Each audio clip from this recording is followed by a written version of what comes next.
All right, we're back here on the Dickson County 2024 election podcast, and today we have another candidate for school board. Mr. Paul Jones is here with me.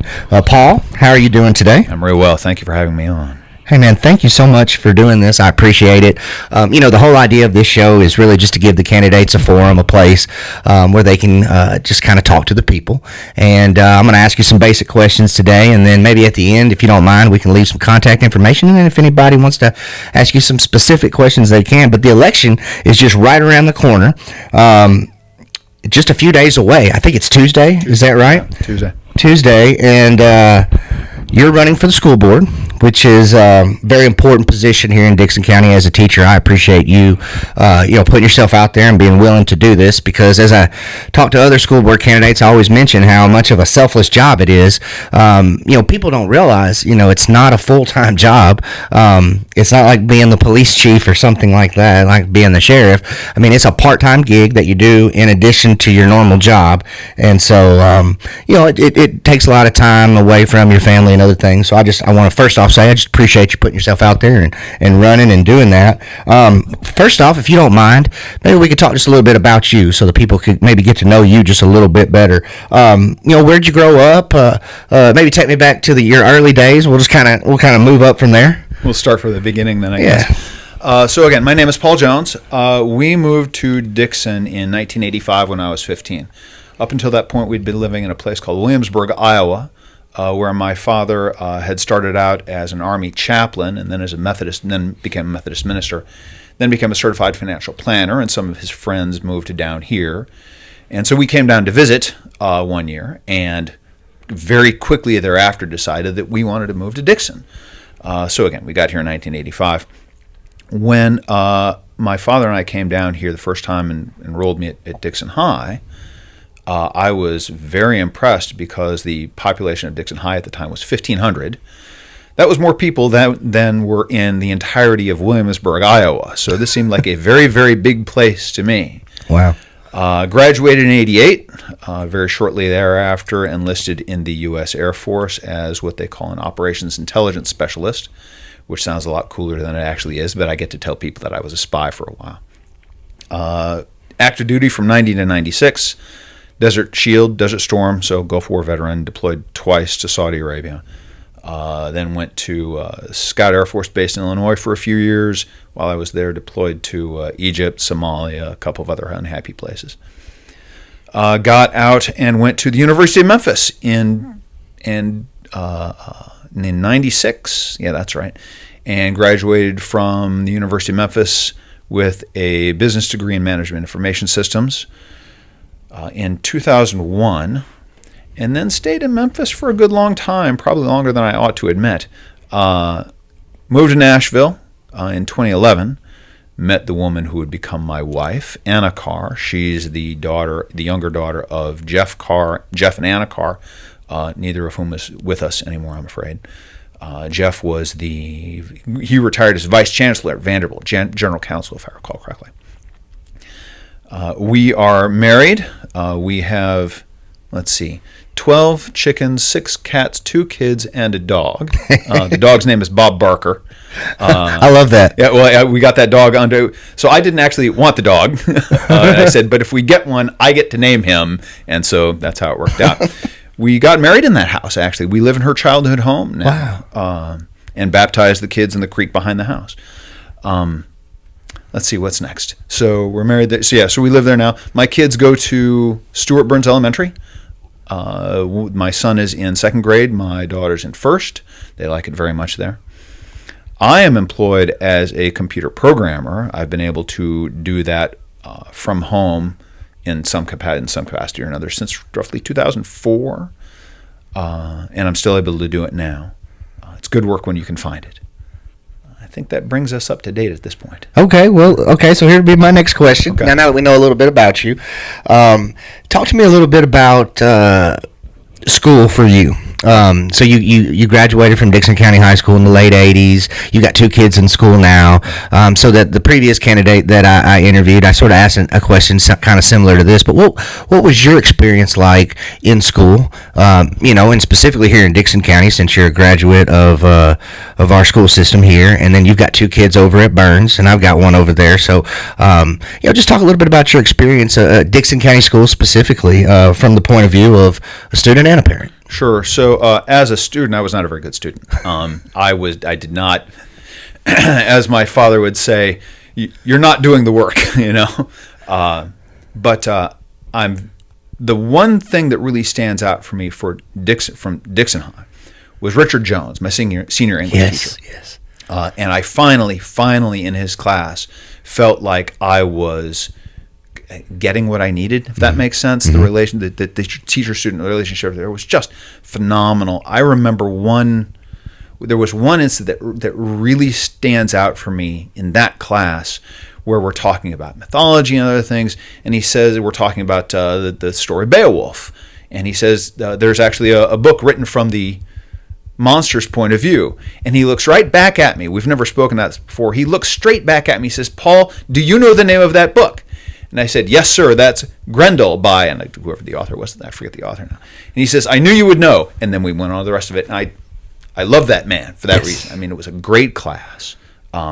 But for everything else, I did not always do what I was supposed to be doing. Now, as a parent, one of the things we did when, obviously, you get married, you have children, you're talking about what the education is going to be for your kids. And my wife and I had long discussions about what we were going to do. Were they going to go to Stuart Burns? Were they going to go to Greater Things? Were they going to go to a private school? What were we going to do for them to try and ensure that they had the best possible education that we could get for them? And in the end, we did settle on Stuart Burns. Of the options available to us, that seemed like the best one, with all the different constraints that we were operating under. How much time we had to spend driving back and forth, what the curriculums looked like, that kind of thing. Stuart Burns is what we settled on, and the kids are very, very happy there from all reports. Awesome. Yeah. Well, talk to me a little bit about why you decided to run for school board. As I mentioned earlier, I mean, it is a tough job. It's not something, that it's not something you go into to make money at. It's something that you go to as, I'm sure, sort of a passion. And like I said before, as a teacher, I appreciate it because I've kind of followed the school board. If you're in that profession, you want to kind of make sure that you know what's going on. So I try to always watch every school board meeting or at least go to it. And, I know firsthand at this point how much work and time they put into it, especially this recently with all of the search for a new director and all that has taken up a lot of time. That's a sacrifice, especially when you have a family and things like that. But what sort of led you to it, or maybe what inspired you to think, maybe I should give this a try, maybe I should run for school board? What kind of brought you to that decision? So this. I don't know if this sounds hokey or not, but I believe that God has told me to do it, or at least that's what I'm taking. I'm trying to take the hint. What happened was that out of the blue, on the same day, with almost exactly the same phrasing, several different people who don't know each other said to me, "So, Paul, when are you running for school board?" And I thought about that at the end of the day. I'm like, I think maybe God's trying to tell me something here. So I started going to school board meetings and just the whole thing. And yeah, you're right. School board meeting, that is a boring, tedious experience, punctuated by moments of absolute heartache and pain because of the kinds of decisions that you have to make. Yes. That is not the kind of thing that I want to volunteer. Would really just, I want to do that. That's not high on the list. But I really do believe that God is telling me that I need to run for this position. I don't know if He wants me to win, but He wants me to run. So I'm going to do it. If I win, I'm going to perform at the fullest of my ability. I don't know if that answers your question or not. No, absolutely. It sure does. And it kind of leads me into my next question, which is sort of, once you make that decision to run, you kind of think about the things that you sort of bring to the table. So I guess my next question would be along the lines of, what is it about your experiences in the past or maybe your personality that would make you a good fit for this job? Because it is a job where you definitely do have to work with others. I think we've noticed that here lately. There's a lot of different opinions that are brought to the table, and there's compromise that has to be made. What experiences or personality traits might make you a good fit for that? So I said earlier that I'm a computer programmer. I don't know if you've ever worked with computer programmers. Nerds can be very, very adamant about matters of opinion and stand on them really, really strongly, even when you're looking at it from the outside. It doesn't really matter. There's something called the narcissism of small differences. You're never madder at people than when you're very close but not quite next to each other. So I've had to deal with that kind of thing my entire career. And that's one of the things where you really do have to learn how to negotiate your way past matters of opinion, where we all want the same outcome, but we got to figure out how we're going to get there. That, again, the sort of thing I've had to do with my entire career. I think I'm okay at it, but I guarantee there are people who think that I'm terrible at it.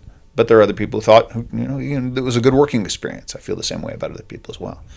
So I think having had to navigate those kinds of relationships before is going to give me experience doing that kind of thing here. One of the things that I've found most valuable is to realize that it's not always a question of the facts. And I know that sounds kind of silly to hear it put that way, but there's a management consultant named Peter Drucker who wrote tons about management. But one of the things that he wrote that really stuck with me is that nobody starts with the facts. And everyone, especially computer programmers, like to think, well, we're going to start with the facts. But Drucker points out that one of the things about the facts is there is an infinite number of facts to choose from. You can't just say, I'm going to start with the facts and let them lead us to the right decision, because there's literally a world of facts that you have to draw on. What you need to begin with is a filter for relevance as to what facts are relevant to the current situation. The way you figure out what is relevant is based on your worldview. So whatever your worldview is, that's what you start with. Those are your natural biases built in. Those are going to tell you which facts are relevant, and then you're going to make a decision based on the facts you think are relevant. So to bring it back to the discussion about working with others, if we can understand what each other's worldviews are and which facts are going to be relevant based on those worldviews, then we can begin to align ourselves with each other and figure out not only which facts are relevant, but then it no longer becomes a matter of opinion. It becomes a matter of what are our options for deciding which of the approaches is going to be best for the outcome that we want. If you can manage that series of conversations, you end up doing pretty well.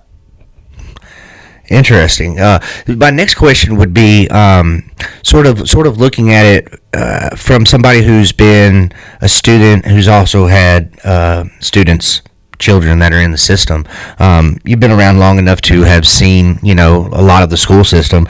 My next question would be kind of two-sided, and you can pick one side or maybe go with both of them, but kind of the good and the bad. What is something that we do, that our school system currently does, that you really maybe like or value or think is a good thing? Maybe either approach it that way or maybe the other side of it. What do you think something that we should be doing that maybe we're not? The school board sort of sets the tone for things, and what do you think about that as far as either something that we do that's good or something that we should be doing? So I hate to start off with a negative thing. I'll say this first. We're very happy with the teachers at Stuart Burns. Mm-hmm. We've had no complaints there. Relationships with the teachers are good. So no complaints there. If I have something negative to say, it was my experience being at the school board meetings. And again, this is not to ding any individual school board member. Attended for a year and change every meeting. But it was very difficult to be able to stand up and speak to the board at the board meetings. I understand that's changed a little bit now. It was as if the parents were suspect by default. So you had to file a petition to be able to speak, and then when you did speak, you got 3 minutes. And although Robert's Rules of Order or Roger's Rules of Order? I don't remember. I think it's Robert's Rules of Order. Yes. Whereas that applied only very loosely to the board members. It applied very strictly to any parent or anyone who got up to address the board. They would say, you have 3 minutes to speak, and you got your 3 minutes, and then very literally a loud klaxon alarm would go off to inform you that your time is done. And while speaking to the board, of course the parents sitting there wants to ask questions and have maybe a back and forth, but a back and forth is definitely not what occurred.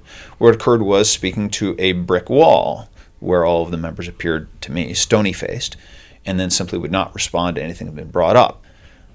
Now, maybe there are rules around how the board is supposed to conduct itself. I don't know.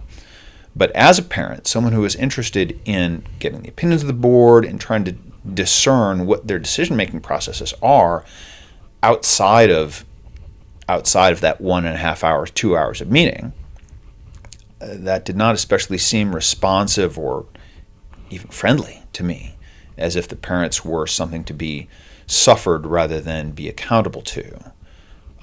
Now again, is that actually the case? Do they actually feel that way?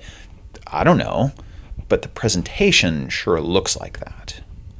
And that's something that, again, I don't know what the law is around that. That's the sort of thing that I would like to see change if at all possible. They're supposed to be accountable to the parents. The parents are the ones responsible for the kids' education in the first place. Being able to respond to them in a timely manner, in a back and forth way, I think would be a good thing. And is there anything? I definitely agree with you on that point. The school board are representatives of the people, and and the public is who puts them in place and who should be able to have that discourse with them. I think if we're looking around and watching the news today, and are aware of the things that are going on around us. There's a lot of discussions about public schools right now. I think that's safe to say. I think we'd be ignoring it if we didn't at least mention that there's the state legislature is in the midst of thinking about some new options. So schools could be going in a different direction very soon, and I think it's going to be an interesting time here in Tennessee as well as across the nation to kind of see how schools change and how they based on what laws may or may not be put into place. But as somebody who, kids go to public school and you're running for, a seat there on the school board for public schools, what would you like to see our public school system go into the future? Like I said, it's a time of change. And if you are lucky enough to win this seat, you'll be on the school board as we potentially could be going through some change. Where would you like to see the public school system go? Obviously we want to make it the best that we can. But do you have any thoughts on that as far as, the ideas of change and, the things that may or may not be coming? How long do we have? We got as long as you need. So that's a very open-ended question. Sure. When I hear you ask that question, I think of two things right off the bat. One is the thing that literally everyone I have talked to has asked me about. And the other one is another topic. We'll talk about that afterwards. But the first one is when I went out and so you can't read the news. You can't hear anything in the news or even among just in regular conversation about what is called wokeism across the nation. DEI, CRT, SEL, social justice, the whole series. Pick your acronym. It's all there. And parents and people here in Dickson see it happening across the rest of the nation. When I went and talked to the people to get, because you got to gather signatures to get on the ballot, almost to a person, the first thing they asked me was some variation of, where do you stand on the woke? And the answer to that question is, I'm as anti-woke as you can get. I've said before, I've said in other places, and I'll say here as well, I have been punished for being anti-woke in my professional life. And I won't go into too much detail here other than to say I have had I belong to a couple of projects where I helped found the project in the programming world, and other people in the project, when they found out that I was anti-woke, tried to get me ejected from the project for that reason. Sometimes under color of different, under different color, but that was why. I have been fired from jobs for making social media posts. And they wouldn't tell me what they were, but I know for a fact that my social media at the time was anti-woke stuff, so that's why. A whole series of things like that. Been not barred from conferences, but not no one taking my conference talks anymore, that kind of thing. So I've seen firsthand how this kind of thing operates. So I am, as anti-woke as you can get, even more so now. People are very worried about this kind of thing in the schools. And I can't say that I know how much of it is there now. I'm not seeing anything overt at the elementary level, but I hear reports from other parents at other schools saying, yeah, I'm seeing some materials there that probably ought not to be presented to children. What can we do about this? There needs to be someone on the board who is attentive and responsive to those kinds of concerns. And if that's what you want, then I'm your guy. And we can go into more detail about that later. Some people asking, what is woke? And if you don't already know at this point, then there's probably nothing I can tell you. But again, I can go on at great length about that if you want. So that's one. Two is there's a lot of talk about vouchers. And I know that is a real lightning rod topic for a lot of folks. My position so just the short version is, I'm a fan of something like a voucher system, provided it's implemented, even reasonably well. And even if it's not implemented that well to begin with, getting it in place gives us a foothold to improve it for later, rather than waiting for the perfect thing and continuing to suffer as we are now without them. So that's the short version. The longer version is this. The first question we have to ask when it comes to anything related to education is, whose responsibility is it to educate any particular child? My stand is that, and what that really comes down to is not just whose responsibility to it is it, but who's in charge of that child. I'm the son of a Methodist minister, so my answer has to begin with, these children belong first to God. God has given responsibility for those children by giving them to their parents. So now it's the parent's responsibility. If the parent chooses to delegate that responsibility and authority to a government institution for their education, great. If they choose to retain that responsibility and authority for themselves and homeschool their children, great. You want to send them to a private school, great.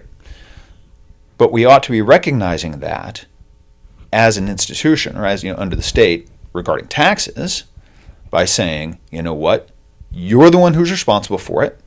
We're not going to take your tax money and then force you to do things a certain way, or alternatively, take your tax money and then not let you spend it the way you think it ought to be spent because you're the one responsible for your children. We're going to make you pay again to send them to private school, or pay again to go to homeschool. That money belonged to the parents in the first place. It ought to be theirs to spend as they see fit, so long as they're fulfilling their responsibility to educate their children. Does that you get where I'm coming from on that? No, absolutely. And again, we can go a lot further on that, because there's a competing interest, and the interest is there is a state interest in making sure that all the kids get educated, they're all treated well. But what there is not necessarily a state interest in, there is not necessarily a state interest in the state itself performing the function. As long as the function is performed in some capacity, that's the only state interest, not necessarily that the state itself do it. Well, it is an interesting discussion to have right now. Yeah. That it does seem, and I'll just go ahead and say it seems like some people don't want to have, and I think that you have to be open-minded to all sides and listen to parents, what they think, teachers, what they think. Lawmakers are trying to make decisions based on all of this data, and it's tough. And I think that the more that we talk about it, the better off we'll be. I'm not so sure, not talking about it is going to get us anywhere. So this actually goes back to something earlier I said about worldviews, and we should start with the facts and let the facts lead us where we go. Different people have very different worldviews on this. They start from very different places. I'm starting with the place that your children are actually yours and you're responsible for them. Other people start from the place of, well, the state's interest is actually the overriding interest, even over the parents. And again, I understand where they're coming from. I don't think it's correct. I think there is the countervailing. I think it's a countervailing responsibility in tension with, and when I say intention, I mean it is stressing against the parental responsibility. That's the discussion we need to be having, is where's the proper boundary point there where the state interest by use of force has to override what the parental responsibility and authority is. That's the question to be asking. If we can decide where that is, then everything else will fall into place. Absolutely, yes. Very interesting discussions can be made around all of those things. Is there anything that we haven't discussed that you would like to bring up? I know you're out there talking to people every day, and they're the ones that are going to bring up the real issues to you personally. We can sit here and talk about whatever they can talk about on the news, whatever they want, but at the end of the day, when you go to people's houses and you show up at their doorstep, or you go to a community gathering, which I know there's been a few of those, are there any other issues that people have brought up to you that you would like to mention while you got this platform here? Sure. No, those really are the two overriding concerns. Everyone is, again, literally the first question that gets asked to me once we've figured out where everyone is in the room is, what are we going to do about the woke? Is it here? How are we going to deal with that? How are we going to make sure that it doesn't establish a foothold if it hasn't already? And if it has, how do we resist it and reject it, get it out? And then the school voucher conversation comes up. Those really are the two overriding things that I'm hearing all the time. Mm-hmm. Literally, that's not entirely true. There's one other thing that has come up, and that is the centralization of schools. The idea that we now need to pack all the kids into one big space rather than having smaller, more distributed stuff. I don't want to get into some of the ramifications of that in this format, because it's a very delicate kind of conversation that requires a lot of sensitivity to people's feelings, and I don't want to do that. But I will say this: my biases are towards smaller and more distributed. I mean, in my perfect world, we'd have neighborhood schools. We'd have neighborhood elementary, neighborhood middle, neighborhood high schools. That's probably not possible the way the budget's lined now, but that is the drive that that is what I would like to see. It's more robust, it's more resilient, it's more responsive. It's also easier for parents to be involved when it's right there with them. Those are all very important things to me. The reason that came up was in a discussion with one of the Discovery School parents who was concerned about the sort of continuous animosity is maybe too strong a word, the continuous desire to sort of to look at Discovery School and say, wow, they're really small and wow, they're really expensive. We need to distribute that. We need to get rid of the Discovery School, in short, and distribute all of the teachers that are there so that the successes that they've had there can be distributed across the rest of the system. I'm not entirely certain that those successes can be distributed across the system merely because it is small, merely because everyone does know everyone there. Everyone is personally invested in what's going on. That's not the sort of model that you can scale up. That's the only that's only the kind of model that you can scale out. That is by having lots of Discovery Schools, not having one big school that you think should be able to act like the Discovery School. Again, it's the fact of its smallness that's helping it work. Absolutely. And I when I do these interviews, I try to be, down the middle or whatnot, unbiased. But when you're talking about big schools versus little schools, I'm going to be on your side on that one. And that's coming from somebody who's worked at a small private school. I've worked at a small charter school, and I've worked at big high schools in Murfreesboro and Rutherford County, some of the biggest in the state, and now here at Dickson County High School. And I understand that the budgets and the money and things like that, but if money was not an issue, a smaller classroom where a teacher gets to spend more time with students, I think we all need to agree, at least my experience tells me, from over 10 years in schools, working at 4 different types of schools, that the smaller the classroom, the smaller the school, sometimes the better it is. And in my opinion, that's what I would want for my kids. I do understand the other side of the argument. I understand, you have a big school like Dickson County High School. You can offer more programs and things like that. But there's something to be said about a smaller school, which allows more opportunities for not just the students, but also for the parents and the community to kind of gather around. I think there's something there, and I think that's something that we need to talk more about. I completely agree. Absolutely, and as somebody who's had kids at the Discovery School, I can definitely see. I've had two kids there. We have kind of moved over to the Burns area now, and so one's at Stuart Burns and the other is at Burns Middle. But for years they went to the Discovery School and never had an issue with that school. Really thought it was a high quality school, yep. And absolutely think that it had a lot to do with the size and many other things too. Sure. But the size of schools is something that we should talk more about, definitely, as we move forward, and a lot of things that we should probably be talking about. Let me sort of shift the conversation a little bit to a community, because I always ask people this question, and it's usually kind of the turning point towards kind of the end of the conversation. But you lived in Dickson for a long time now. You grew up here yourself, and you've chose to raise your kids here. What are your thoughts just overall about Dickson, city of Dickson, Dickson County as a whole, which I guess is what you'll represent as the whole county. And, folks like me, we live out in the county. What are your thoughts on Dickson? It's changed a lot since you probably got here in 1985. You can probably talk a little bit about that. It's changed, but I think it still has, a lot of good to it. I agree. And again, you got to remember, I came from Williamsburg, Iowa. This is a big town to me. This is a big place. Nashville is bigger. Right. And so if there is anything that I see happening to the character of Dickson, is that because of national pressures, we're feeling them here. Not to put too fine a point on it, but all of New York, Los Angeles, Washington, D.C., all these blue areas are migrating to Nashville. They're coming there with, with lots of money and buying up places in Nashville. That's driving people out of Nashville to here. So it's like the big coming to the slightly smaller, and that slightly smaller, which is big in reference to us, comes here, and they're bringing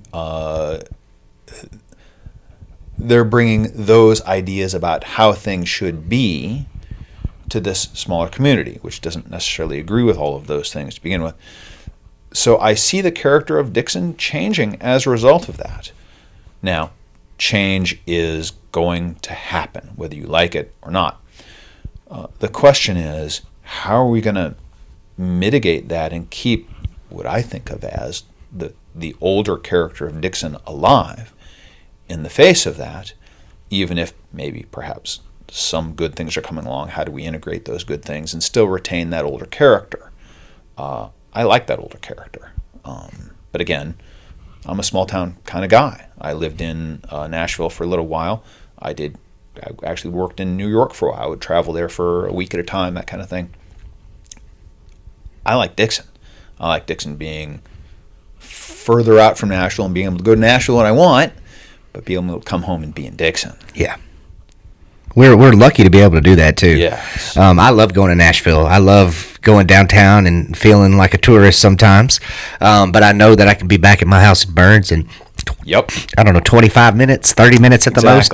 And I love the fact that we have our own identity. Yes.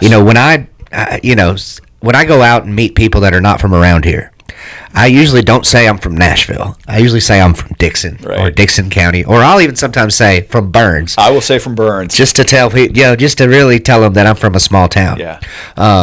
But it's interesting because we have sort of kept that kind of small town quality, I think, a little bit still there, even though we're expanding, we're getting bigger. People are coming here all the time. I work also in the real estate industry, and we see folks every day that are coming here, and you ask them why, and they're telling you they like the small town feel. They like, where we are, and so we just kind of want to hold on to that. But I definitely think with a strong school system that we can definitely kind of keep that. I think the school system as we grow is going to be important, and so there's going to be a lot going on with that.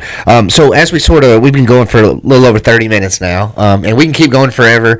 We can keep talking about things, but I do have a series of questions, and next in my sort of question catalog in my brain, usually I ask this question, which is, if I were to run into you on the street, and I know that you're probably out campaigning all weekend. You've got Monday, then you've got Tuesday, and I'm sure you're going to run into people probably Tuesday, as they're going to vote, and people may even run up to you and say, "Hey, look, I don't know you well. Tell me why I should vote for you." I had a boss a long time ago that made us come up with an elevator pitch, and that's always kind of stuck with me. It's like be able to condense down your main thing into maybe a couple of minutes. But if I were to run into you and sort of ask you for your elevator pitch, would you mind giving that to me now? So I can give you 2 words: anti-woke. Okay. I mean, that is literally that's what I put on the mailing. Again, everyone I have talked to, that's literally one of the first 1 or 2 questions that they ask me is, "Where are you on that?"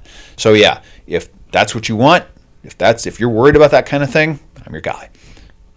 Is there anything else that you would like to mention to the people that are watching? There's a couple of days before the election. Today is Saturday. We're actually recording this interview early in the morning, right. And if all goes well, people should be watching this Saturday afternoon and maybe Sunday and Monday as well.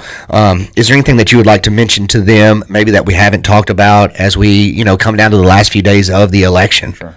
No, I think that in this conversation we've covered pretty much everything that I've been talking about with everybody that I've spoken to already.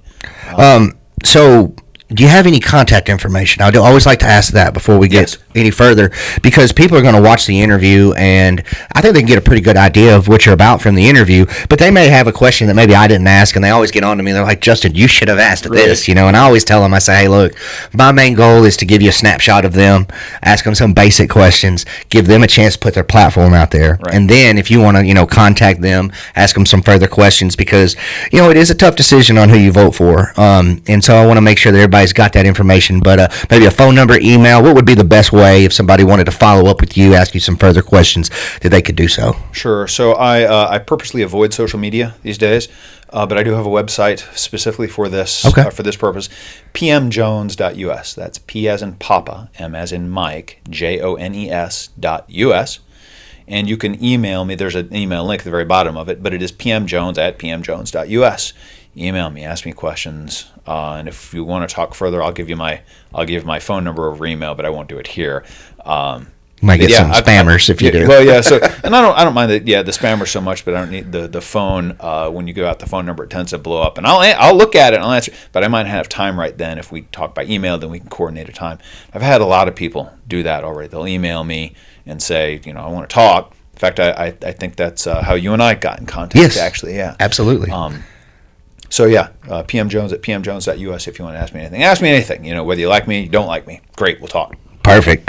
Is there anything going on in the next couple of days? Like I said, this will probably debut on Saturday. People may be catching it on Sunday, Monday, or who knows, even Election Day, because I'm going to play them all leading up to it. Is there anything else? Any places that you're going to be that you may want to meet up with people, or anything else like that as we head right into the end here? My campaign has been, such as it has been very low key. I've gone, if people invite me places, I go. But I'm not out there. I don't think I have any signs up. I've sent out one mailing. I'm just talking to people. Yeah. And again, if that works out, that's great. And if it doesn't work out, well then it didn't work out.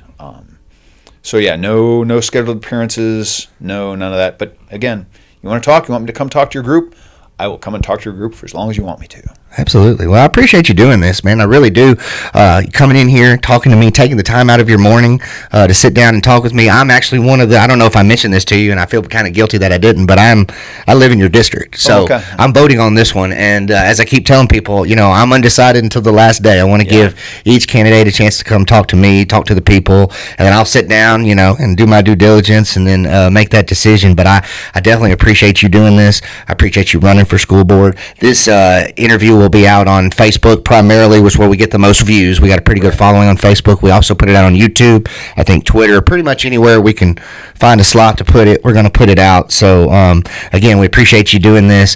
We plan on interviewing some more candidates. If anybody is out there watching that is thinking to themselves, man, I'd really like to hear from a certain candidate before the election, please have them reach out to us, have them reach out to me. DixonCountyTV@gmail.com is the email that that I use for the show here for the channel. So if anybody is interested, you can email me.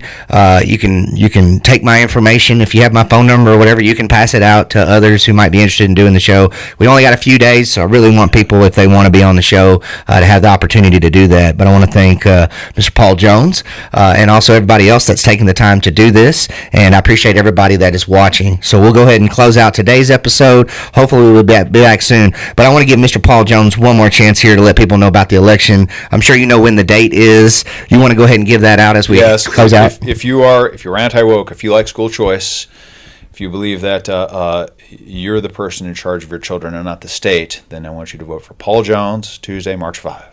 School District 1. Thank you. Yes, sir. Thank you very much. Well, we'll go ahead and close out this episode. Be staying tuned to the channel. We've got some more episodes leading all the way up to the election. We appreciate the community support. We will see you again soon.